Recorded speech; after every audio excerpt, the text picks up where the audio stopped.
피감기관이라는 게 국회의원이 감사를 하는 기관들이에요. 국회의원들이 국민의 대표로서 그 기관들이 돈을 잘 쓰고 있는지를 지켜보는 건데, 김기식 전 금감원장 같은 경우는 피감기관 지원 출장 갔다 왔다 이런 논란이 됐고, 저희가 그걸 보면서 그럼 300명, 이제 20대 300명, 그리고 19대, 18대까지 하면은 이제 얼마나 많은 사람들이 어떻게 다녀왔을지를 한번 봤으면 좋겠다라고 해서 취재가 시작됐고, 처음엔 쉽게 취재가 될 줄 알았어요. 그래서 이제 국회에 물어보면 되겠지라고 생각을 해서 물어봤더니, 이제 국회 돈으로 가는 거는 국회의 기록이 다 남는다. 하지만 피감기관들이 가는 거는 우리가 일일이 그걸 확인할 수가 없다는 거죠. 그럼 어떻게 해야 되냐 이러니까, 피감기관에 일일이 물어보는 방법밖에 없을 겁니다 라는 답을 들었어요. 18대, 19대, 20대 국회의원들의 그 10년 동안 피감기관에 돈이 단 한 푼이라도 들어서 갔다 온 출장에 대한 이제 기관과 국가, 그리고 얼마씩 지원이 됐고 누가 같이 갔고 이런 부분들을 이제 정보공개 청구를 했고, 탐사보도팀에서 그걸 하나하나 살펴보고 있고, 그거 관계 의원들, 같이 갔다 온 의원들과 기관에 어떤 출장이었는지를 일일이 확인하는 과정을 한 3주 정도 거쳐서 최근 보도가 나가고 있습니다. 나흘 중에 이틀이 문화 탐방이라고 되어 있더라고요. 과연 두바이에서 무슨 문화 탐방을 했을까? 요르단 암만에서 무슨 문화 탐방을 했을까? 이게 이제 궁금했던 거죠. 원전과 관련된, 한국전력과 관련된 내용은 전혀 없을 것 같은데, 이제 한국전력에다 다시 물어봤죠. 이 이틀 동안에 혹시라도 우리가 모르는, 우리가 알 수 없는, 하지만 한국전력이 꼭 의원님들을 모시고 가서 설명했어야만 하는 그런 일정이 있었느냐를 물어보면 없었던 거죠. 우리가 예상했던 대로 이제 타워를 가보고 난민 캠프를 가보고 이 일정이 이제 전부였던 거고, 그러면 일정이 타워를 보는 걸 24시간 뭐 이렇게 절반이면 뭐 12시간 이렇게 쓸 수는 없잖아요. 그럼 나머지 일정들은 뭐냐? 타워를 보고 나서 기록 자체가 없는 거죠. 그러니까 알 수가 없는 거죠. 거기 가서 식사를 했는지 무엇을 했는지. 한국전력 같은 경우는 이제 공기업이니까, 나라에서 운영하는 기업이다 보니까 이제 국정감사라는 걸 받아요. 이제 국회에서 과연 이 기관들이 제대로 하는지 안 하는지 자료를 요구하고 정보를 요구해서 받아서 이걸 이제 불러서 이제 감사를 하는 거죠. 그래서 이걸 피감기관이라고 하는데, 쉽게 말하면 한국전력 입장에서는 어떻게든 잘 보여야 되는 존재들인 거고, 반대로 말하면 국회에서는 어떻게든 내가 혼내고 뭐라 하고 지적하고 비판할 수 있는 그런 기관인 거죠. 근데 내가 뭐라 하고 혼낼 수 있는 기관에다가 공문을 보내서, 그것도 일주일 전에 우리가 중동 지역을 갈 테니까 준비해라. 그러면 피감기관 입장에서는 적절한 표현인지 모르겠지만 이제 팔이 비틀린다, 이렇게 생각할 수 있는 거죠. 네, 일주일 전에 공문을 보내서 우리 이제 중동 지역을 방문할 테니까 준비를 해주세요. 피감기관 입장에서도 굉장히 당혹스럽죠. 일주일 안에 이 모든 걸 섭외를 해야 되고 비행기표를 사야 되고 예산을 집행을 해야 되고, 그럼에도 불구하고 당연하다는 듯이 공문을 보내서 이렇게 해라, 이렇게 하는 거는 그 이면에는 기본적으로 이제 국회의 갑질이 이제 포함되어 있다, 그런 선민의식이 이제 반영되어 있다고 저희는 생각을 했던 거죠. 가짜 백수 사건이 터져서 이제 미국의 건강기능식품을 봐야겠다. 그러니까 식약처 입장에서는 의원님들이 보시겠다는데, 내가 법안을 내고 하는데 공부가 필요하니 준비를 해달라. 준비를 당연히 할 수밖에 없죠. 그러면 가서, 그때 굉장히 큰 이슈였기 때문에 공부를 많이 해야 되는 거죠. 그래서 많은 돈을 들여서 갔는데, 그럼 가서 무엇을 했을까? 내용을 보니까 사실상 견학 수준인 거예요. 와서 그냥 잠깐 시연하고 그냥 프레젠테이션 잠깐 보여주고 사진 찍고, 이게 사실상 끝이거든요.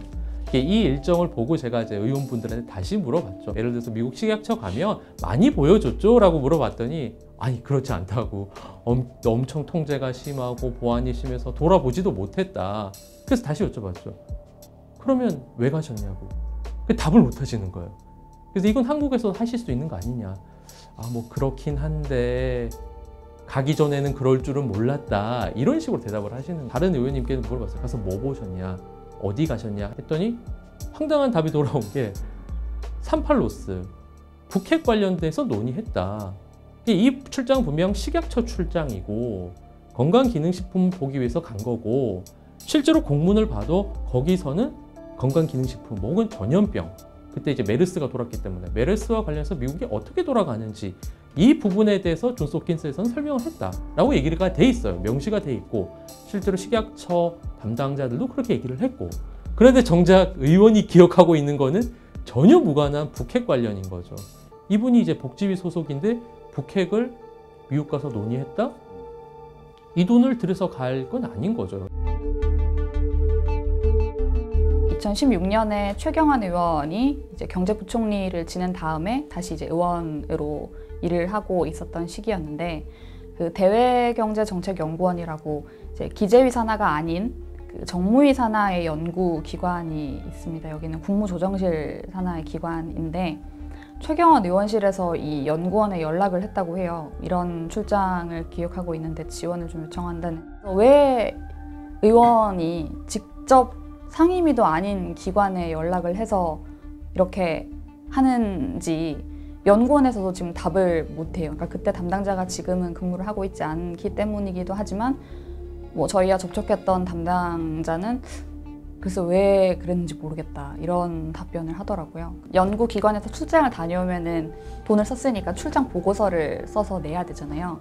근데 그 출장 보고서에 우리 연구원이 이런 사업을 하는데 이 출장권은 뭐 A 사업에 해당하는 내용이기 때문에 A 사업에 배정된 예산을 써서 갔습니다. 이렇게 기록이 되는 게 자연스러운데, 여기 보고서에는 이게 ABC 사업 그런 부분이 아니기 때문에 우리가 분석을 해보니 A인 것 같다 이제. 그러니까 A를 사용하자 이런 취지의 문구가 나와요. 그러니까 애초에 기획돼서 뭐 연초부터 혹은 뭐 그 전년도부터 준비되어 있던 행사는 아니었다는 걸 알 수가 있는 대목인 거죠. 2016년 6월 초쯤에 이제 연락이 가기 시작해서 실제로 간 거는 7월 말에 가서 8월 초에 돌아오는 일정인데, 경제부총리 임기가 끝난 이후의 시기였던 거고, 2016년이면 아직 박근혜 전 대통령의 임기였고, 최경환 의원이 이제 친박으로 알려져 있는 어떤 실세였기 때문에 그 의원의 어떤 영향력이 작지만은 않았으리라고 저는 생각하고 있습니다. 지난 2015년 5월 보훈의료복지공단은 김을동, 이윤룡 당시 새누리당 의원들의 미국과 캐나다 출장에 돈을 댔습니다. 선진국의 보훈의료시설을 시찰한다는 명목이었는데 9박 10일간 의원 1명당 1,000여만 원씩을 들여 하루 한 곳 정도씩만 방문한 일정이었습니다. 공단 관계자랑 연락을 하고 했더니 그 당시에 이사장이 좀 관심이 있어서 이렇게 제안을 하고 했었던 것으로 알고 있고, 근데 이 케이스 자체가 당시에 이사장의 어떤 스타일이 반영된 것이었고 요즘 그렇게 안 한다 라고 하면서 당시가 굉장히 문제가 있었다는 걸 알고 있다는 취지의 답변을 하더라고요. 김을동 의원이 말하기도 당시 이사장이 제안을 해서 이렇게 갔다 왔다, 좋은 기회라고 생각을 해서 다녀왔다라고 얘기를 했고, 이윤룡 의원의 경우에는 상임위에서 가자고 한 것이고 그 예산이 어떤 예산인지는 자기는 잘 몰랐고 이게 해당 피감기관의 돈이었으면 안 갔을 거다. 김을동 의원의 말에는 그런 부분도 있어요. 이렇게 자신이 보훈 뭐 이런 쪽에 관심이 많으니까 이사장 입장에서도 관심이 많은 나한테 이런 걸 좀 보여주고 하면 자기도 좋으니까 하지 않았을까라는 취지의 답변을 하더라고요. 그런 걸 보면은 피감기관에서 이제 의원들에게 이런 출장이 있다라고 제안을 하거나 이런 게 좀 필요하다라고 보여줘야겠다는 생각을 했을 때 이제 의원들이 앞으로 뭐 국감이든 예산이든 이런 거를 신경 쓰고 챙겨줄 수 있는 권한을 가진 사람들이니까 대부분 관리 차원에서 애초에 이런 걸 좀 준비하는 의도가 좀 숨어있지 않나라는 생각도 저희가 해봤습니다. 코이카라는 곳이 한국국제협력단인데 말 그대로 그 무상 원조를 해주는 이제 우리나라의 이제 산하 기관이에요. 이제 외국에 우리나라보다 못 사는 나라들이 많잖아요. 그런 나라에 우리가 이제 우리 돈을 들여서 거기에 무상 원조도 해주고 뭐 길이 없으면 길도 닦아주고 국가 예산으로 지원이 돼서 그 뭐 봉사단 임금부터 그 나라에 들어가는 사업비까지 모두 코이카 예산, 국가 예산이 투입되는 그런 기관이죠. 2018년 3월에 이제 쿠바로 갔다 왔던 그 코이카 지원을 받아서 갔다 왔던 출장을 살펴봤는데 자유한국당 소속의 원유철, 조훈현, 김순례 그리고 문진국 의원 이렇게 4명이 그 쿠바 출장을 갔다 왔습니다. 이제 쿠바에 있는 그 코이카가 지원하는 사업들, ODA 사업, 이제 무상 원조 사업을 이제 시찰하겠다는 거였고요. 근데 이제 저희가 이 부분을 살펴보게 된 이유는 지금 4명의 의원을 제가 말씀을 드렸는데 그중에서 외통위위원은 1명밖에 없어요. 그러니까 말 그대로 코이카를 감사하는 외교통일위원회 소속은 1명뿐이고 나머지 3명은 그 다른 상임위, 뭐 교육문화위나 보건복지위, 뭐 환경노동 이런 쪽 소속이고 사실상 관계 없는 의원들이라고 볼 수 있는 거죠. 제가 전화와 문자를 그 내 의원한테 아마 한 명당 한 10번 이상은 했을 거예요. 전화도 한 대여섯 번씩 하루에 한 2-3통씩 계속 넣고 문자로도 의원님이 왜 이걸 갔다 왔는지 뭐 문제가 있는지는 지금 의원님이 말씀해 주시면 된다. 문제가 없다면 말씀해 주시면 저희가 그게 문제가 없다라고 받아들이면 되는 건데 결국 얘기를 듣지 못했어요. 보좌관들은 뭐 의원님들 일이라서 모른다. 아니면은 이제 외교통일위원회 소속인 원유철 의원이 가자고 해서 간 걸로 알고 있다. 이 정도 대답만 들었습니다. 외통일실에 물어봤죠. 그 외통일실에서 왜 이 원유철 의원과 다른 상임위 의원들이 가도록 이렇게 의원 명단을 코이카에 보내줬습니까? 라고 물어봤더니 처음에 일단 반응은 우리 그런 거 보낸 적 없다는 반응이었어요. 코이카에서는 그 행정실에서 공문을 받았다고 하던데요 라고 물어봤더니 생각을 해보니 원유철 의원이 부탁을 해서 우리가 그거를 보내준 기억이 있다라고 답을 했어요. 그러니까 이제 결국은 원유철 의원실에서 그 인원을 정했고 그 명단을 짜서 행정실에 이거 좀 코이카에 협조 공문 좀 넣어달라. 그래서 코이카는 그 협조 공문을 받아서 이제 외통 행정실에서 공문을 받았고 그 다른 상임위원들이 가는 게 문제가 없다고 판단을 해서 출장을 갔다라고 얘기를 들었습니다. 코이카에서 얘기는 김영법, 그러니까 청탁금지법이 시행될 때 권익위에 물어봤다는 거죠. 우리가 지금까지 그 이 무상 원조 사업에 대해서는 이 공직자, 고위공직자, 그러니까 국회의원들을 데리고 항상 시찰을 다녀왔다. 그래서 이제 항공료와 숙박비 이런 체재비들을 지원하고 있는데 이게 김영법에 위반이 되겠습니까? 라고 이제 권익위에 판단을 요청을 했고 권익위는 이게 예외에 될 수도 있다.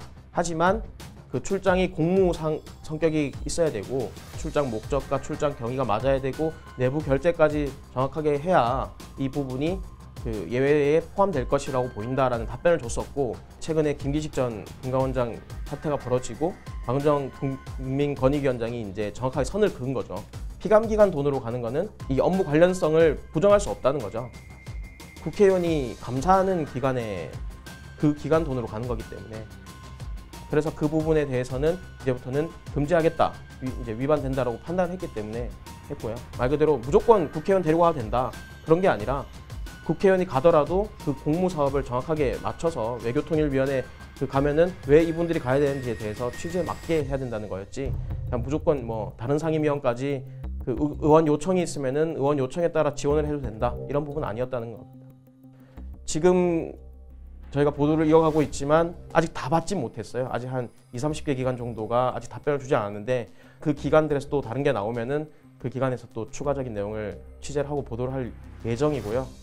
피감기관 돈으로 국회의원이 출장을 간다는 거는 말 그대로 자신들이 감사를 해야 되는 기관의 돈으로 출장을 가는 거거든요. 그럼 과연 그 돈을 받고 갔다 온 그 국회의원들이 감사를 제대로 할 수 있을 거냐 이런 의구심이 그 국민들은 항상 드는 거예요. 그런 부분들을 원칙적으로 막아놓으면 좋다는 거죠. 의원들이 어떻게 반응하는지를 좀 설명을 해보면 크게 3가지 유형이 있더라고요. 일단 회피해요. 대답을 안 해요. 찾아가고 문자하고 전화하고 보좌관한테 얘기하고 그래도 대답을 안 해요. 연락드리겠습니다. 혹은 전화를 아예 안 받거나 그 뒤로 뭐 연락 없고 이게 회피하는 경우가 대부분이고 두 번째 경우는 거의 몰라요 내용을. 그러니까 갔다 왔는데 내가 뭘 했지? 그 갔었나요? 가서 뭘 했지? 이게 설명이 안 되는 부분들이 있고 세 번째는 난 따라간 거예요.